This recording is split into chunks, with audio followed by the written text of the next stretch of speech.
Dear students, in the series of lectures on operation research, today we are taking an example of a linear programming problem and solve it by simplex method. So let us take following LPP. Maximize z equal to 3x1 plus 5x2 plus 4x3 with constraints 2x1 plus 3x2 less than equal to 8 and 3x1 plus 2x2 plus 4x3 less than equal to 15, x2 plus 5x3 is less than equal to 10, and the non-negative restriction x1, x2, x3 greater than equal to 0. To solve above LPP, we follow the steps of simplex algorithm. First number, objective function. So objective function is that of maximization, so we do not have to change it. तो पहला step ये था कि objective function maximisation का होना चाहिए, नहीं है तो उसे चेंज कर लीजिए, लेकिन यहाँ पे ये मैक्सिमाइजेशन का ही दिया हुआ है, इसलिए अपने को कोई चेंज नहीं करना है. उसके बाद नेक्स्ट आते हैं अपन, make all B's positive, all component be positive. तो यहाँ अपन देखते हैं कि क्या है, b1 equal to 8, b2 equal to 15 and b3 equal to 10 सब पॉजिटिव हैं, इसलिए इसमें भी कोई चेंज नहीं करना है. फिर आगे चलें थर्ड स्टेप पे, तो वहाँ क्या था, convert all the inequalities into equations. तो जो कंस्ट्रेंट्स में जो जो इनइक्वलिटीज़ हैं उनको अपने को इक्वेशन में कन्वर्ट करना है. यहाँ पे अपन देखते हैं कि सब में लेस देन इक्वल टू का साइन है, तो इक्वेशन में बदलने के लिए अपने को केवल स्लैक वेरिएबल की आवश्यकता होगी. तो ऐड कर देते हैं. पहली इक्वेशन में अपन ने x4 ऐड कर दिया, दूसरी इक्वेशन में x5 ऐड कर दिया, तीसरी इनइक्वलिटी में x6 ऐड करके इनको इक्वेशन में कन्वर्ट कर दिया. और जहाँ जो वेरिएबल नहीं है उसका कोफिशिएंट 0 करके अपन लिख लेते हैं, जिससे अपने को कोफिशिएंट मैट्रिक्स A लिखने में ठीक रहता है. तो अब x1, x2, x3 greater than equal to 0, यहाँ x4, x5, x6 भी ग्रेटर देन इक्वल टू 0 होंगे. अब इसे अगर मैट्रिक्स नोटेशन में लिखें तो A कितना बन जाएगा, 2 3 0 3 2 2 0 4 5 1 0 0 0 1 0 0 0 1. इन वेक्टर्स को अपन नाम दे दें alpha 1, alpha 2, alpha 3, alpha 4, alpha 5, alpha 6. यहाँ पे अब कौन से वेक्टर आई बना रहे हैं, तो अपन देखते हैं कि alpha 4, alpha 5, alpha 6 is equal to I3, ये यूनिट मैट्रिक्स बना रहे हैं. So let us assume B equal to I3. अब बेसिस अपने को यूनिट मैट्रिक्स लेना है, तो B अपन ले लेते हैं ये अल्फ़ा 4, अल्फ़ा 5, अल्फ़ा 6. अच्छा, C क्या है अपना, प्राइस वेक्टर 3 5 4, और जो स्लैक वेरिएबल हैं उनके कॉरस्पॉन्डिंग अपने को 0 0 0 लेना है. तो इनमें से सी भी कौन से हो गए, corresponding to alpha 4, alpha 5, alpha 6, यानी x4, x5, x6. तो 0 0 0 सी बी. एक्स भी जो वेरिएबल है वो x4, x5, x6, ये हो गए बेसिक वेरिएबल्स. इसके अलावा जो 3 बचे वो नॉन बेसिक वेरिएबल. बी अपना 8, 15, 10 है.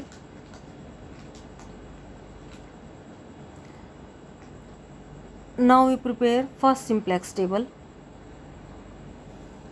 और यहाँ जैसा अपन ने देखा था थ्योरी में कि जो yj कॉलम है वो अल्फ़ा j ही बन जाएगा.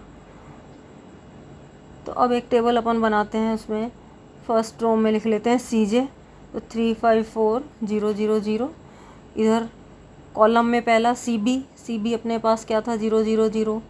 b बेसिस में कौन कौन से वेक्टर हैं, अल्फ़ा 4, अल्फ़ा 5, अल्फ़ा 6. इसी तरह xb कॉलम में कौन कौन से वेरिएबल आएंगे, जो बेसिक वेरिएबल हैं, x4, x5 और x6. रिक्वायरमेंट वेक्टर b 8, 15 और 10. उसके बाद y1, y2, y3, y4, y5, y6.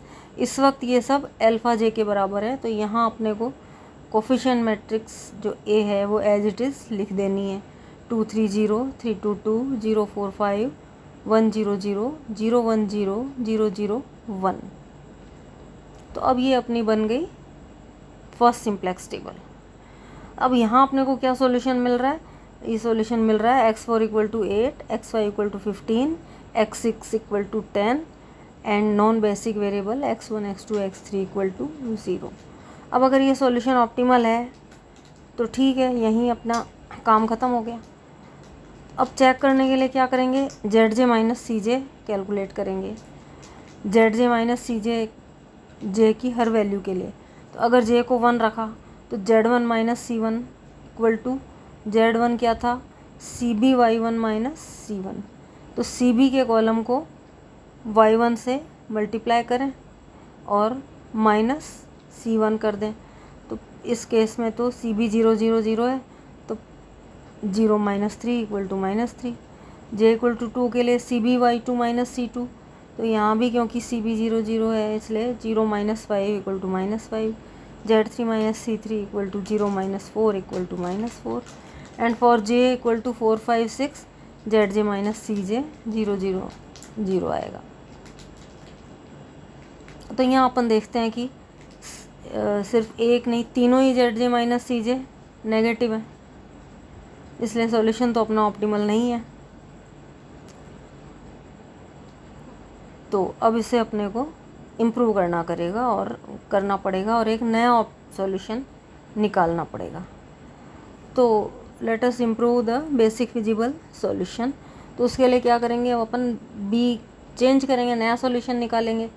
तो नए सॉल्यूशन के लिए एंटरिंग वेक्टर कौन सा होगा, वो कैसे सेलेक्ट करेंगे, अल्फ़ा के equal to minimum of ZJ minus CJ, यानी मिनिमम ऑफ -3 -5 -4 0 0 0, इनमें सबसे छोटा, या यूँ कह दें कि मोस्ट नेगेटिव कौन सा है, वो -5 है फॉर k इक्वल टू 2। तो अल्फ़ा 2 इज़ इनकमिंग वेक्टर। तो ये तो अपने को पता लग गया कि B में अल्फ़ा 2 आएगा, लेकिन रहेंगे तो 3 ही वेक्टर, अब निकलेगा कौन सा। तो वो डिपार्टिंग वेक्टर के लिए क्या करेंगे अपन, या for outgoing vector minimum of XBI upon YI 2, k की जगह यहाँ 2 रख दिया है, और कंडीशन क्या है, YI2 must be greater than 0। तो अब ये वापस देखते हैं अपन एक बार टेबल, अल्फ़ा 2 ये एरो बना दिया यहाँ -5 पे, ये अपना इनकमिंग वेक्टर हो गया। अब एक कॉलम इधर अलग बना लेते हैं, XBI अपॉन YI के यहाँ 2 हो गया है। तो XBI यानी XB की वैल्यू 8 15 10 है, इनको डिवाइड कर देते हैं Y2 के वेक्टर से। तो 8/3 15/3 15/2 10/2, ठीक है। अब इन तीनों में मिनिमम कौन सा है वो सेलेक्ट कर लेते हैं। मिनिमम है अपना 8/3, इस पर इधर एरो बना दिया। ये दोनों एरो अगर अपन आगे बढ़ाएं तो किस एलिमेंट पे इंटरसेक्ट करेंगे, ये 3 पे। तो ये 3 अपना बन जाएगा की एलिमेंट, ठीक है। और ये एरो किसके कॉरस्पॉन्डिंग है, अल्फ़ा 4 के, यानी अल्फ़ा 4 इज़ डिपार्टिंग वेक्टर। तो अब नया जो सॉल्यूशन बनेगा उसमें B में अल्फ़ा 4 निकलेगा, उसकी जगह अल्फ़ा 2 एंटर करेगा। ये तो अपने को चेंज करना ही है पहली नई टेबल में। और साथ में क्या करना है कि अल्फ़ा 2 के कॉरस्पॉन्डिंग क्या क्या चेंज होना चाहिए, x4 की जगह x2 आना चाहिए, और CB में x2 के कॉरस्पॉन्डिंग कितना बन जाएगा 5, ये 5 आ जाएगा। ये चेंज तो अपने को करना ही है। अब यहाँ पे क्या चेंज करना है कि B को जब यूनिट मैट्रिक्स बनाना है तो अल्फ़ा k को यूनिट वेक्टर बनाना पड़ेगा। उसके लिए 3 को 1 बनाएंगे और बाकी दोनों एलिमेंट्स को 0 0 बनाएंगे। इसके लिए अपने को रो ट्रांसफॉर्मेशन लगाने पड़ेंगे। तो अभी नई टेबल बन गई अपनी। B में क्या आ गया, अल्फ़ा 2 अल्फ़ा 5 अल्फ़ा 6, इसके कॉरस्पॉन्डिंग XB क्या हो गया, x2 x5 x6, अल्फ़ा 2 के कॉरस्पॉन्डिंग x2 के कॉरस्पॉन्डिंग CJ कितना हो गया, CB में अपने 5। और अब की एलिमेंट बना दिया अपन ने, 3 को 1 बनाया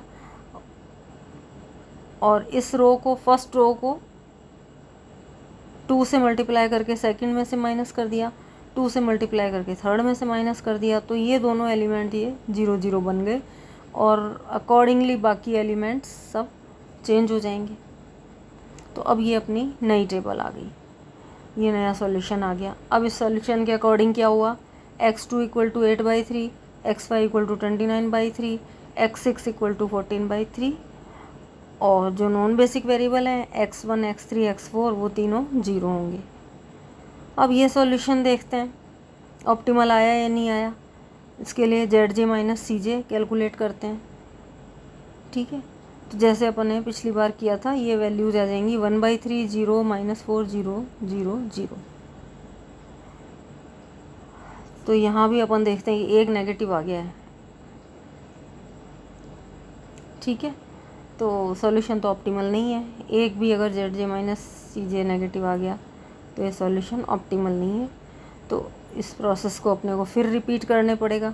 इसके लिए फिर नई टेबल बनाएंगे, तब तक करते रहेंगे जब तक कि ऑप्टिमल सॉल्यूशन नहीं आ जाएगा।